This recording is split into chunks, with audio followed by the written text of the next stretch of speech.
જિલ્લાનું જ્યારે વિભાજનનો કોઈ પણ જિલ્લો નવો બનાવવામાં આવે કે સરકારે વિચાર કરી બનાવે કે પ્રજાને તે સુધાર કરે, એના માટે તેના જાહેરાત કરી, જાહેરનામું પાડે, જાહેરાત કરી કે ધાનેરા તાલુકો એ માટે તેમ મૂક્યો હતો કે ધાનેરા ત્યાંથી માત્ર 40 કિલોમીટર, આ 60 કિલોમીટર, એમના પગે કોઈ રેખા નથી કરી તેમ મૂક્યું.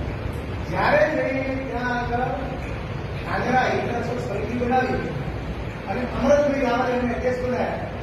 એ સમિતિ બનાવી આપણે બધા ભેગા સમિતિની રજૂઆત કરવા ગયા. એ વખતે સમિતિના 3 સભ્યોને હું 4 જણ મંત્રી સીએમને મળ્યા. એ વખતે એમને કહ્યું કે ના, તમારી લાગણી હશે, તમારા નિરાકરણ હોય તો નહીં. આવી સ્પષ્ટ વાત હતી.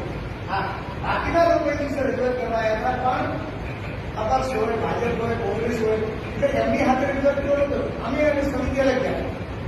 અહીંયા અમે ત્યારે બાકીની વાત કરી એ કોંગ્રેસે કલ્પના કર્યા તેમના રાજકીય મુદ્દા માટે કર્યું. કોંગ્રેસની અંદર એક પણ સભા થયો હતો. કોંગ્રેસનું કોઈ વિરોધ થયો હતો. કોંગ્રેસ ત્યારે ભ્રષ્ટાચાર છે કે નથી, એમને કઈ દીધું કે રાખવા નથી. પણ પછી તો સ્વાભાવિક કોઈ કરવું જોઈએ તો પોતાની પાર્ટી માટે પોતાના પેલા માટે કરવું જોઈએ કરે. પણ એવી વાત થઈ નથી. ઘણી વખત કહે કે આમ છે તેમ છે. જ્યારે સંઘ અને પાર્ટી બંને ભેગા થઈને કે મારા એમનું બોલે તમને જ્યારે જાહેર નામ કરે તો જઈ જશે. ચલો કે જાહેર નામ પડ્યું 6 મહિના પછી જાહેર નામ પડ્યું એમને થઈ ગઈ નહીં. પણ આવી બધી જ વાતો આવશે. મારી મર્યાદા એ કે જ્યારે પાર્ટીનો ક્યાંકનો ક્યાંક હોદ્દેદારો પાર્ટી કે મારા ઉપર વિશ્વાસ મૂકે પાર્ટીના વિરોધી કે સરકારના વિરોધની જાહેર રોડ પર ના આવ્યું જ્યાં રજૂઆત કરવી કરી શકે. કારણ કે પાર્ટી આપવા તો એટલો ભરોસો હા એ ના પાડે તો જાહેરમાં આવવું તો કરી દે. પછી આપણે આપણા પોતાના પ્રશ્ન માટે ગમે નહીં અમે લડવું.